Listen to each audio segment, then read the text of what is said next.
Okay, building a concrete hearth today. So we're going to start with the frame. We got to get everything framed out, get the base in, stove. Now, this is for a Pacific Energy wood stove. They have all the specs here for Canada. First thing you want to start with, get your layout on the floor, masking tape for your hearth, masking tape where your stove's going to be. Double check all your clearances. Make sure you got enough room from the top of the stove out to the ceiling.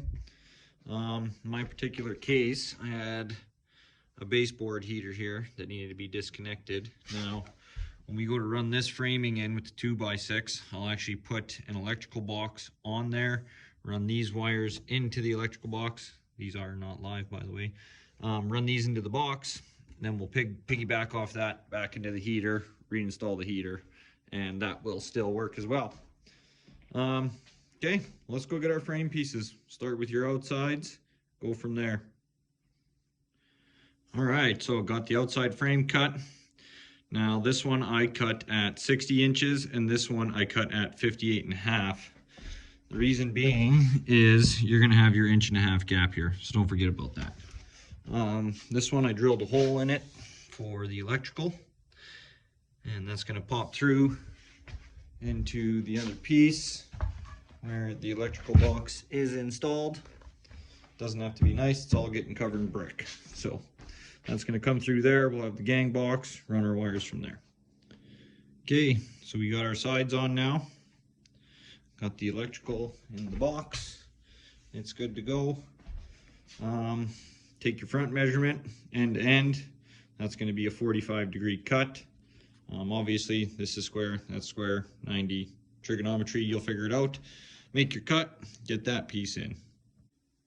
Okay, so you got your basic frame in now. Now what you're gonna do, you're gonna wanna run 2 more just inside of where your stove is actually gonna sit. That'll help strengthen it up. I mean, this is all gonna be concrete. It's gonna be pretty strong anyways, but once the stove gets set on, at least there's some support under there. Now, you will see, I've actually added in a piece of blocking here. That's for a 4x8 sheet, or in this case, 4x60 sheet. Once I cut it, I can't get away with using 1 sheet of plywood. I'll have to cut another piece for here. So that stud just sits on the middle of the joint. I'll show you here in a second. Let's go see if we can find some plywood. Come out to the shop, seeing if I could find some pieces that'll work. The big one in the back will work, and one of these down here. Okay, so got the piece cut. It's fit in there, but like I said, that's what this block was for. Then when the other sheet comes on, it's got something to sit on. That's all that one was for. Now, I wasn't gonna originally use 3/4 inch. That's what I had in the shop, inevitably, so that's what we're using. Doesn't have to be that wide though. And there you have it, hearth box. Now that I got everything mock fitted in, I'm gonna have to pull the box out, cut the flooring out underneath it because I don't want that under there. If I ever do replace the flooring, I don't want it stuck. Because it is going to be brick along the front, concrete top, and then we got brick coming up the walls, something like that. So a little bit more work yet, but yeah, that's the box. Okay, so here I actually lost some of the footage while setting this up, but I just kind of want to explain what I did.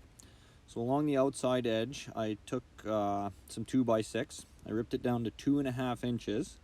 I attached that flush with the top of the hearth box. And then at the end of that, I put some 1x4s on, and then our formwork. So here it is cast. This was after it was poured. This is during the stamping process. Here I am pulling off that credenza edge, is what it's called. All the powder's been washed off the slab, everything like that. So this is just getting the stuff peeled. Here is adding some dye. You can see it's a little darker in color now. And then this was after the sealer. Here was the start of the brickwork. Quick tip here, just along the sides of your brick, wherever you're butting them together, especially if you have a light colored wall, just put a little bit of mortar in there. That way when it dries, you can't really see the gap or any of the light coming through. Just a quick tip, good pointer. And here we are at the end, all the bricks done, sill caps on, and just a little video of the end here. Looks pretty good. Awesome.